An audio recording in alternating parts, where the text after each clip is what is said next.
인생을 살아가면서 우리는 끊임없이 변화하는 세계 속에서 수많은 결정을 내리게 됩니다. 그럼에도 불구하고 모건하우저리 저술한 불변의 법칙에서는 시간과 장소를 넘어서 일관적으로 적용되는 원칙들에 대해 탐구합니다. 투자와 경제, 인간 심리에 대해 그 깊이를 들여다보며 우리가 믿어 의심치 않았던 많은 상식을 재조명하는 이 책은 그 자체가 하나의 지혜로운 안내자처럼 느껴질 수 있습니다. 이번 책은 돈과 투자 영역은 물론이고 인간의 본성과 세상의 이치에 관한 이야기를 두루 다루어 한층 더 다층적이고 복합적인 메시지를 담아냈다는 평가를 받는다. 모건하우저는 사람들은 무엇이 변할 것인지에 대해 늘 관심을 갖지만 미래에 대비하기 위해서는 오히려 과거에도 지금도 미래에도 변함이 없는 불변의 법칙에 대해 알아야 한다고 강조한다. 이에 1000년 후에도 유효할 인간의 행동 양식과 반복 패턴에 대한 흥미로운 역사 스토리와 일화들을 들려준다. 워런 버핏의 스니커즈, 빌 게이츠의 숨겨진 불안, 유발 하라리가 받은 뜻밖의 비난, 게임스탑 사태에 보이지 않는 변수, 벌지 전투의 최후, 술사 후디니의 죽음 등 한 편 한 편의 이야기가 마치 다큐소설처럼 펼쳐진다. 흥미로운 일화 속에 인간사를 꿰뚫는 통찰과 삶의 교훈을 구슬처럼 깨어내어 역시 모건하우저리다라는 찬사를 받았다. 스콧 갤러웨이 라이온 홀리데이는 물론 국내 유수의 리더들 또한 먼저 읽고 대단한 책이다라는 평가를 내놓았다. 역사를 보면 세상이 얼마나 아슬아슬한 곳인지 깨닫게 된다. 때로 역사의 흐름을 바꾼 중대한 사건은 전혀 예상치 못한 접촉이나 별생각이 무심코 내린 결정 때문에 일어났다. 그것이 경이로운 결과를 낳기도 하고 비극을 불러오기도 한다. 작가 팀 어버는 말했다. 만일 당신이 시간여행을 해서 태어나기 전에 세상으로 간다면 그 어떤 행동도 섣불리 하지 못할 것이다. 아주 사소한 행동 하나도 미래에 어마어마한 영향을 미칠 수 있음을 알기 때문이다. 역사의 스토리가 어떻게 끝나는지는 대개 알지만 그 스토리의 시작점은 알 수 없다는 사실이다. 예를 하나 들어보겠다. 무엇이 2008년 금융위기를 일으켰을까? 그 답을 알려면 먼저 모기지 시장의 구조를 이해해야 한다. 그렇다면 모기지 시장에는 무엇이 영향을 미쳤을까? 그걸 이해하려면 이전 30년간 금리가 하락한 과정을 알아야 한다. 금리 하락을 초래한 요인은 무엇일까? 그걸 이해하려면 먼저 1970년대의 인플레이션을 알아야 한다. 1970년대의 인플레이션은 왜 일어났을까? 그걸 알려면 1970년대의 통화제도와 베트남 전쟁의 영향을 들여다봐야 한다. 베트남 전쟁은 왜 일어났을까? 그걸 이해하려면 제2차 세계대전 이후 냉전을 거치며 미국인들이 공산주의에 공포심을 갖게 된 과정을 알아야 한다. 이런 식으로 짚어 올라가면 꼬리에 꼬리를 물고 끝도 없이 계속된다. NASA는 지구상에서 가장 계획적이고 철저한 조직이라 해도 과언이 아니다.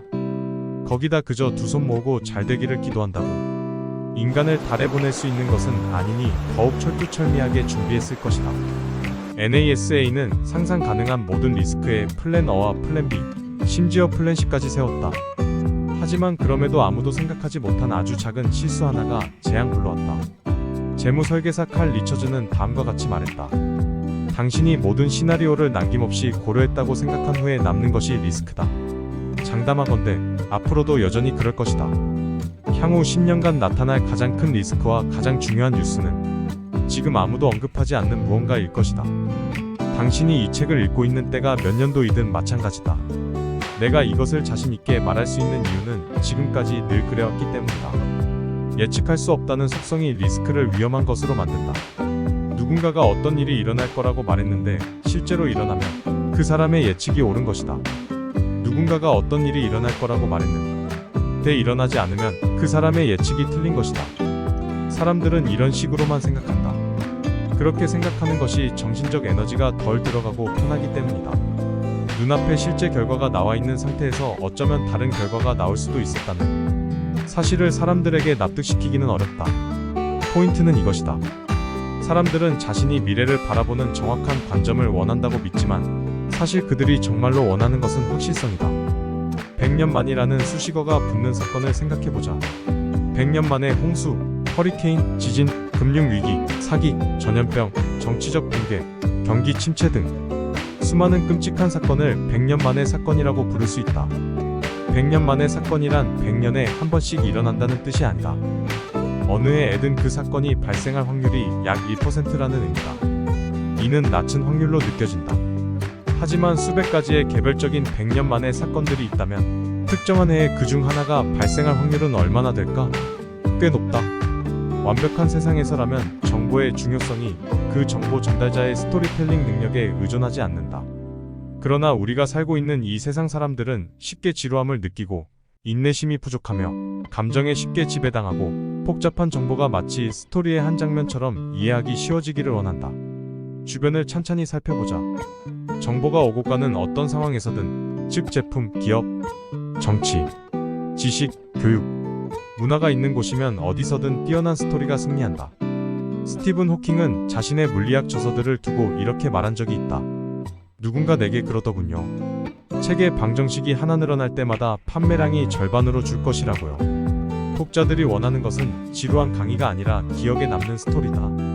역사학자 스티븐 엠브로즈는 1944년 말 당시 미군 사령관 드와이트 아이젠하워와 오마 브래들리가 전시 전략 수립에 필요한 최고의 이성적 판단력을 갖추고 있었지만 딱 한 가지 디테일을 놓쳤다고 말한다. 그것은 히틀러가 얼마만큼 미치 광이었느냐 하는 점이었다. 브래들리의 한 측근은 당시 이렇게 말했다. 만일 우리가 합리적 인간들을 상대로 싸웠다면 그들은 이미 한참 전에 투항했을 것이다. 하지만 그들은 합리적 인간이 아니었다. 그리고 그 사실, 즉 논리와 이성으로 측정하기 힘든 그 사실이 모든 것을 좌우했다. 2008년 9월 10일 리먼 브라더스의 재무 건전성은 양호해 보였다. 이 은행의 자기자 본 비율은 11.7%였다. 이는 이전 분기보다 높은 수치였다. 골드만삭스나 뱅크 오브 아메리카보다도 높았다. 그것은 금융업계가 호황이었던 2007년 리먼 브라더스의 자기자 본 비율보다 높은 수치였다. 그리고 72시간 뒤 리먼 브라더스는 파산했다. 그 3일 동안 변화한 유일한 것은 이 은행에 대한 투자자들의 신뢰였다. 하나의 결과는 또 다른 결과를 낳았다. 성장 목표 수치를 달성하려는 욕구가 결국 합리적 분석과 판단을 밀어냈다. 스타벅스 매장의 포화 상태는 도를 넘었다. 경제 호황기였음에도 동일 매장 매출 성장률이 50% 감소했다. 하워드 슐츠는 2007년 경영진에게 보낸 메일에 이렇게 썼다. 1000개도 안 되던 매장이 13,000개로 늘어나는 동안 우리는 일련의 결정을 내렸고 지금 되돌아보면 그 결정들이 스타벅스 경합을 회복했습니다. 투자자 패트릭 오쇼너시는 이렇게 말했다. 나는 놀라운 성취를 거둔 사람을 많이 만났는데 그들은 되게 행복해 보이지 않았다. 오히려 괴로워 보인다고 해야 맞을 듯했다.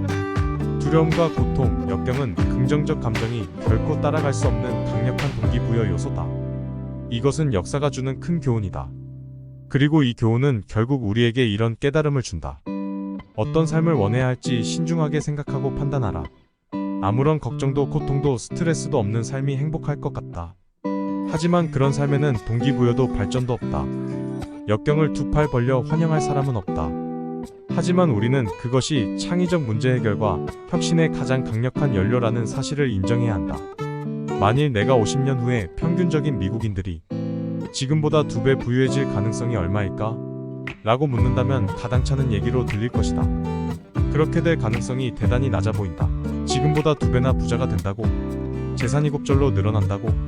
너무 야심찬 목표 같다. 하지만 우리가 앞으로 50년 동안 평균 연간 성장률 1.4%를 달성할 가능성이 얼마일까?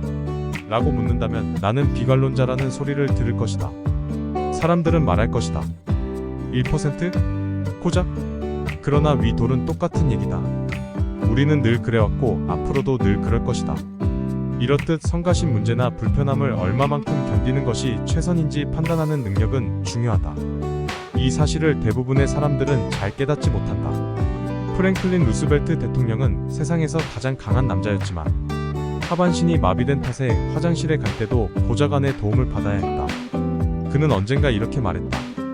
당신이 다리를 쓸 수 없는 상황이라면 오렌지 주스를 먹고 싶지만 사람들이 우유를 가져다 줄 때 괜찮습니다 라고 말하고 우유를 마실 줄 알아야 한다. 루스벨트 대통령은 얼마만큼의 비효율성과 불편함을 견뎌야 하는지를 알고 있었던 것이다. 월스트리트 저널의 칼럼니스트 제이슨 치바이크는 전업작가가 걷는 3가지 길을 이렇게 말한다. 1. 거짓말을 듣고 싶은 이들에게 거짓말을 하면 큰 돈을 벌 수 있다. 2. 진실을 듣고 싶은 이들에게 진실을 말해주면 먹고 살 수는 있다. 3. 거짓말을 듣고 싶은 이들에게 진실을 말해주면 깡통을 차게 된다. 인센티브의 힘을 이보다 더 깔끔하게 요약할 수 있을까? 그리고 이는 때로 사람들이 비상식적이거나 불합리한 행동을 하는 이유를 일깨워준다. 투자 세계의 조언에 따라 나는 남들이 두려워할 때 욕심을 낼 거야 라고 장담하기는 쉽지만 실천하기는 쉽지 않다. 그렇게 장담하는 것은 실제로 시장이 나빠지면 자신의 생각과 목표가 얼마나 바뀔 수 있는지를 과소평가하기 때문이다. 시장 상황이 나빠지면 이전에 예상하지 못한 목표와 관점을 택하게 되는 까닭은 침체기에 변하는 것은 단순히 자산 가격만이 아니기 때문이다. 만일 내가 당신에게 주식이 30% 떨어지면 어떻게 행동할지 상상해보라고 한다면 당신은 다른 모든 것은 그대로이고 그저 주식만 30% 떨어진 상황을 상상할 것이다. 하지만 세상 일은 그렇게 돌아가지 않는다. 고통을 겪고 나자 안정을 갈망하게 된 것이다. 역사를 보며 이렇게 말하기는 쉽다. 봐. 멀리 보면서 조금만 견디면 결국 다 회복되고 어떻게든 살아가게 되어 있다니까. 하지만 이는 사람의 마음은 건물이나 경제보다 더 회복하기 어렵다는 사실을 망각한 말이다. 우리는 세상의 거의 모든 것을 관찰하고 측정할 수 있지만 사람들의 기분, 두려움, 희망, 원망, 목표, 동기, 기대는 그럴 수 없다. 부분적으로는 바로 그 이유 때문에 역사 속에서 이해할 수 없는 일들이 끊임없이 일어난 것이며 앞으로도 그럴 것이다. 최근 투자의 심리학과 역사적 사례를 통해 우리가 경제와 재정에서 반복적으로 겪는 패턴들을 설명합니다. 이는 우리가 어떻게 돈을 생각하고 경제가 어떻게 작동하는지에 대한 통찰을 제공합니다. 또한 이 책으로부터 노련한 투자자와 초보자 모두가 자신의 재정적 판단을 발전시킬 수 있는 지식을 얻을 수 있습니다.